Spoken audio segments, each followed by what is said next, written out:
Alhamdulillahi Rabbil Alamin. Wassalatu wassalamu ala sayyidil awwalin wal akhirin, Sayyidina wa maulana Muhammadin wa ala alihi wa sahbihi ajma'in. Allahumma inna nastahdika li arsyadi amrina wa zidna ilman yanfa'una. Qala al-imam al-muallif rahimahullah wa nafa'na bihi wa bi barakati ulumihi wa ghafara lahu wa li masyaikhihi wa li masyaikhina amin. An Abi Hurairah radhiyallahu anhu qala, diriwayatkan daripada Abu Hurairah radhiyallahu anhu, ia berkata, qalat Khawlatun, berkata Khawlah bintu Yasar, ya Rasulullah, fa illam yadhhabid dam, wahai Rasulullah, maka jika tidak hilang oleh darah men itu bagaimana dari pakaian? Qala yakfikal ma'u, memadai, menjawab oleh Rasulullah, memadai akan dikau oleh air, wala yadurruki asaru, dan tidak mengapa akan dikau oleh bekasnya. Akhrajahu Tirmidzi, hadis riwayat Imam Tirmidzi, wa sanaduhu dhaifun, adapun sanadnya yaitu dhaif. Wallahu a'lam. Saudara sekalian yang mulia, alhamdulillah wa syukurillah, pertemuan ini kita akan menutup pembahasan tentang najis dan cara menghilangkan najis. Ke depan kita akan mengkaji tentang wudu. Hadis ini disoroti oleh banyak ulama, di antaranya Profesor Dr. Muhammad Az-Zuhaili, dari kalimat yang dituliskan oleh Imam Ibnu Hajar Al-Asqalani, kata beliau, akhrajahu Tirmidzi, hadis ini diriwayatkan oleh Imam Tirmidzi. Kata banyak ulama, tidak ada hadis ini di Sunan Tirmidzi, tidak ada. Akan tetapi yang ada di Sunan Abu Dawud, di Ahmad bin Hanbal, dan di Sunan Al-Baihaqi. Mengapa ada akhrajahu Tirmidzi oleh Ibnu Hajar, ulama hebat, pakar hadis terkemuka? Ini sebuah informasi betapa manusia selain Rasulullah sallallahu alaihi wasallam, meski hebatnya seperti apa, ada kalanya kekhilafan itu ada, begitu. Li'annal insan la yakhlu 'anil khata'i wan nisyan. Manusia itu setinggi apapun dia tidak lepas dari lupa dan tersalah.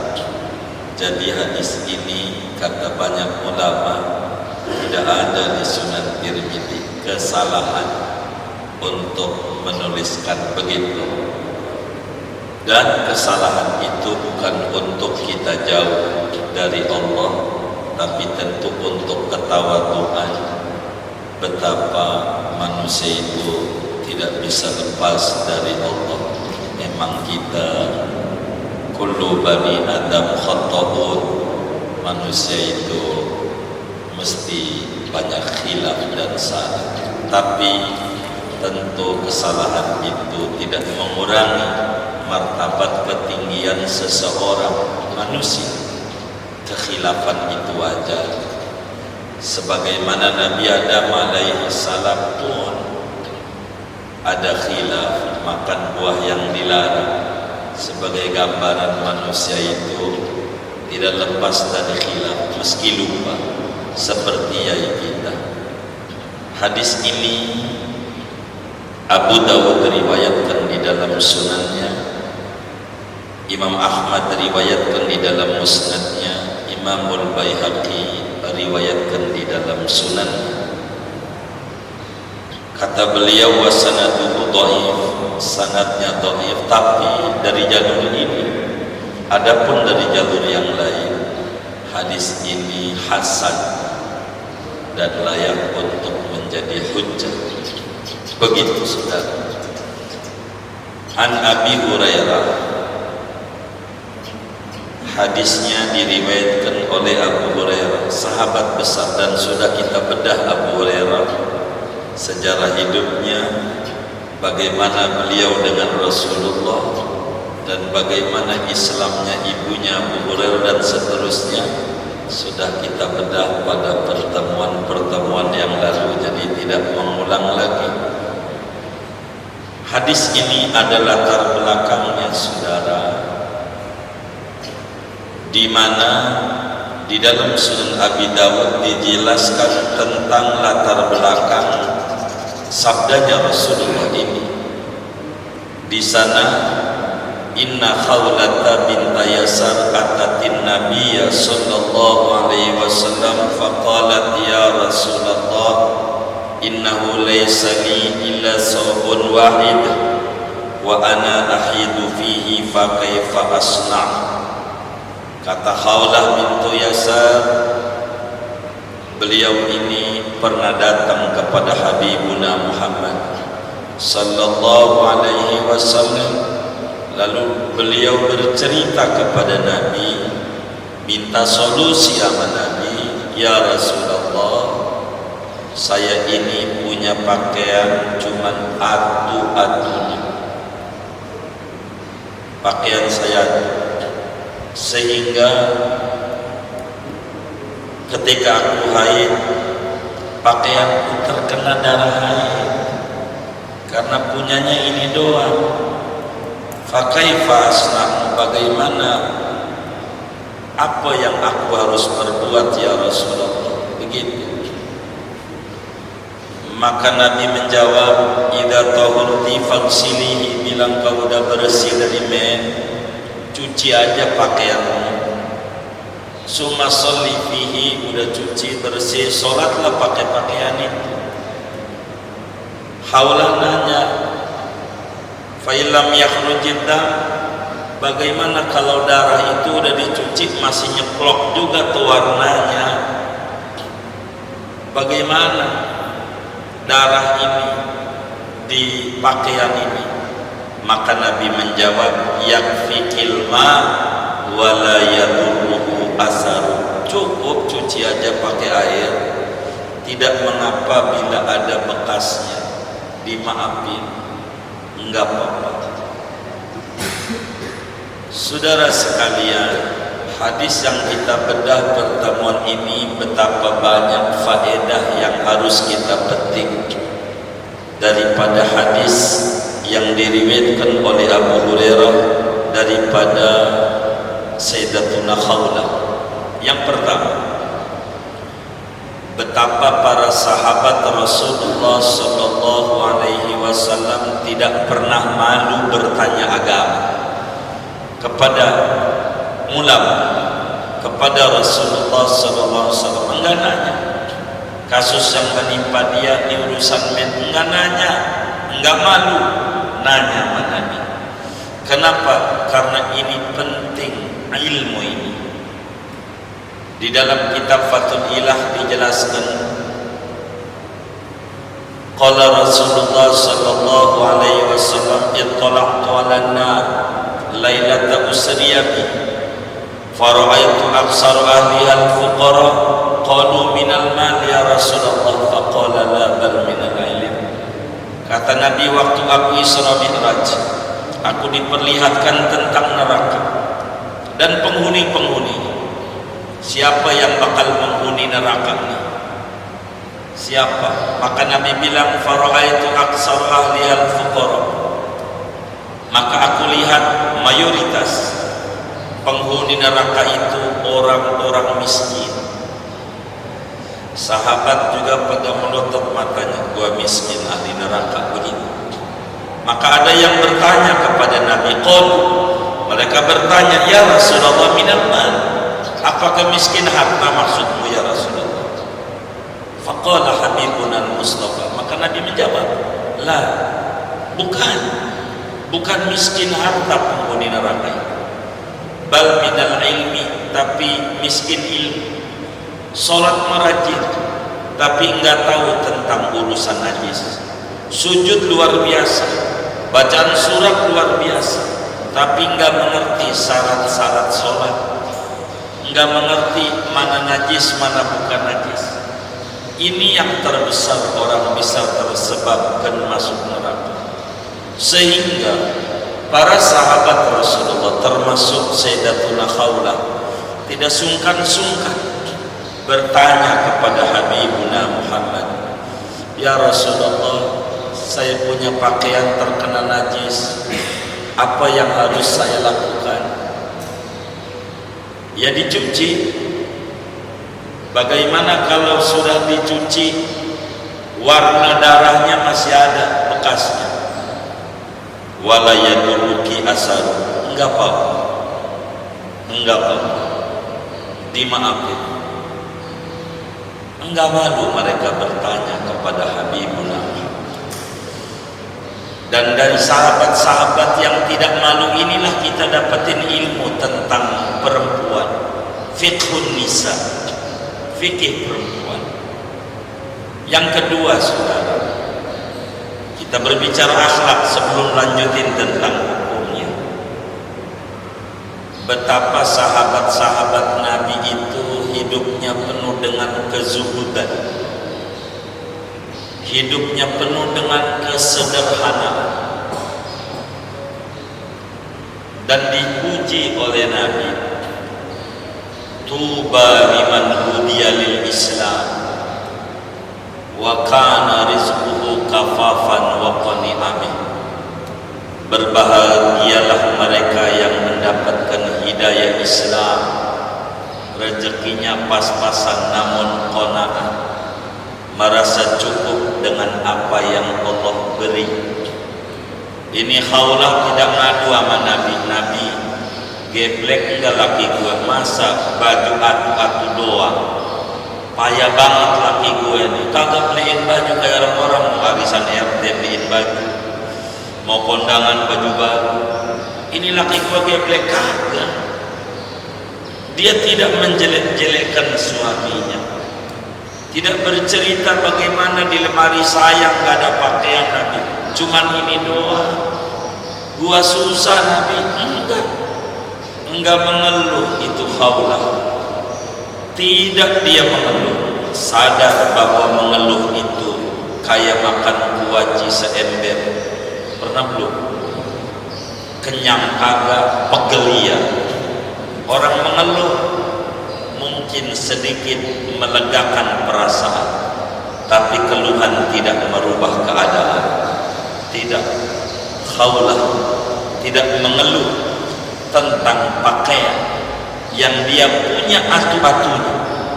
Dia bilang, ya Rasulullah, laisa li illa thawbun wahid. Ya Rasulullah, anak punya pakaian aku. Enggak jelekin tuh laki.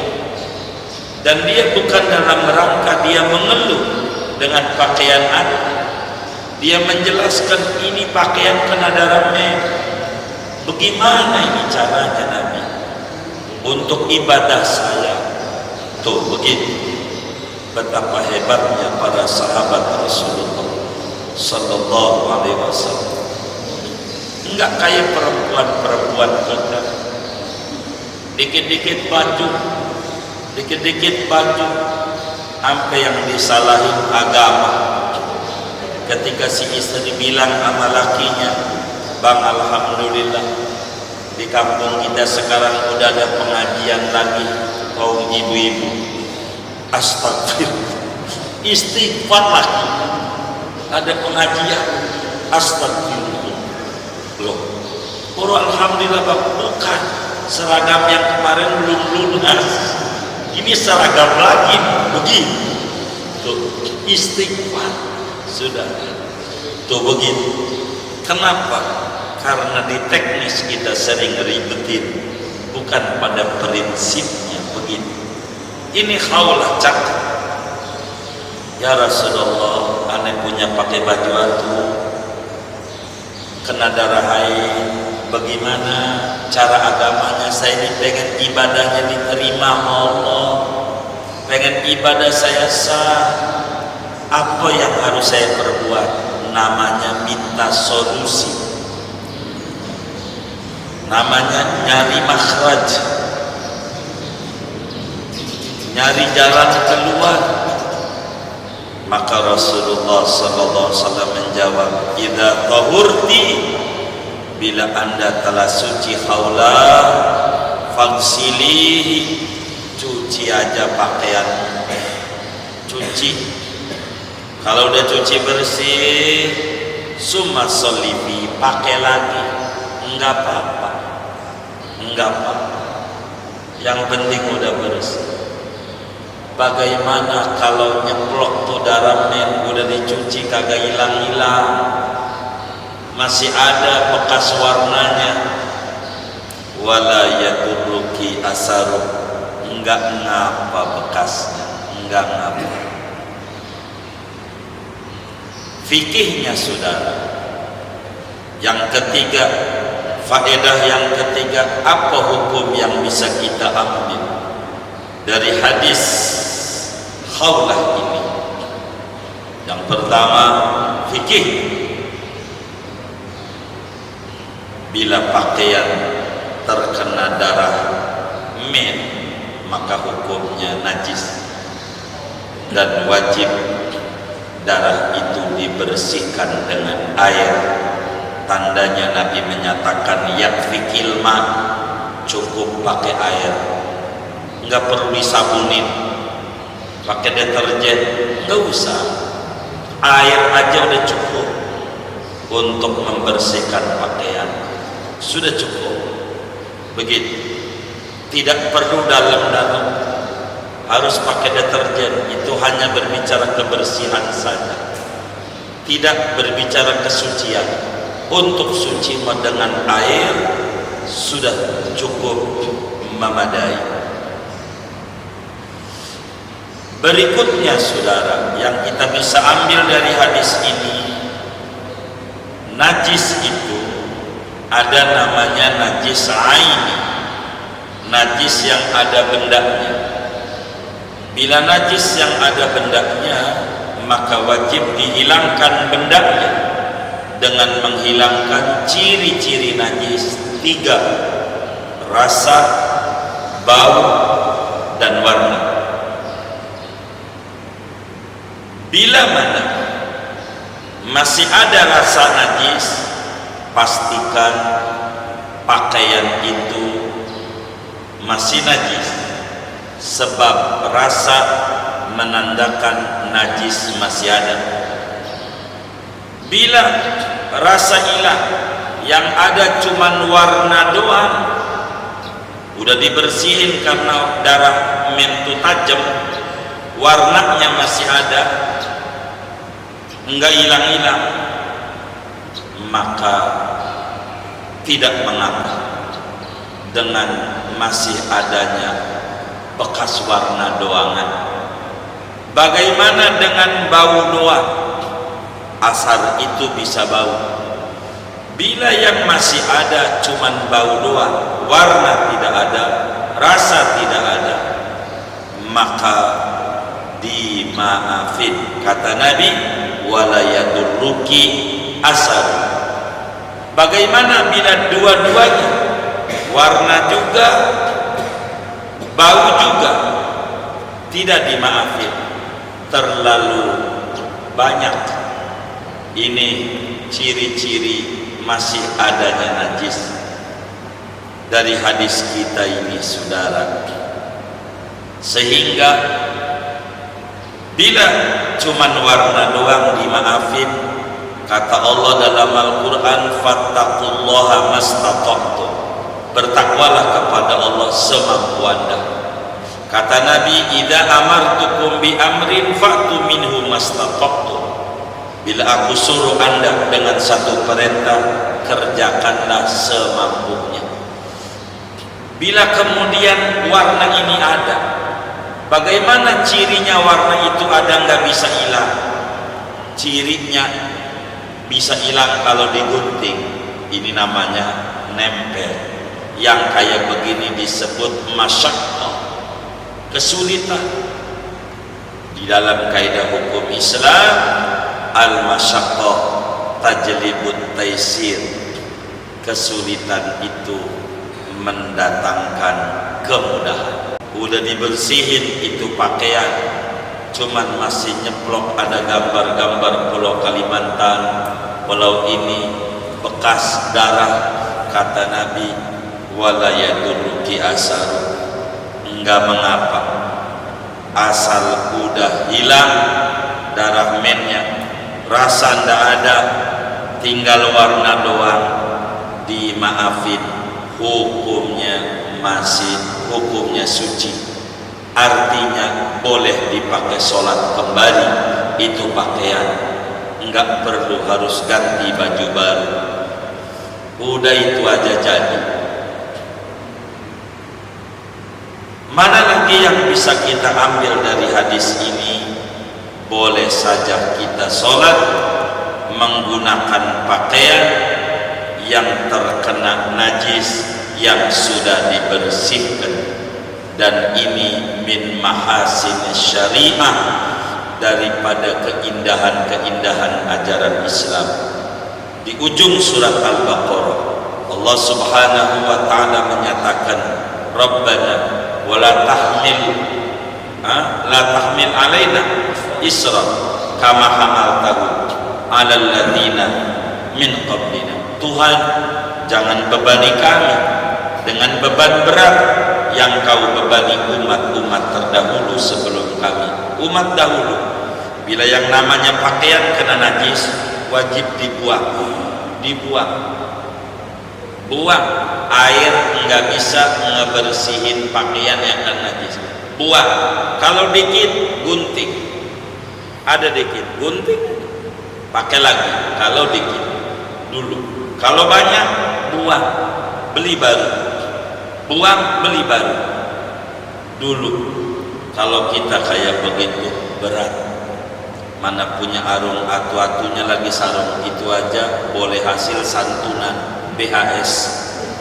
Kemarin sebelum 14 Februari banyak yang udah sedekah kerudung, sedekah sarung, begitu. Ada yang kayak begitu. Sampai orang dapetin juga serangan fajar, habis itu serangan jantung, nggak jadi. Begitu.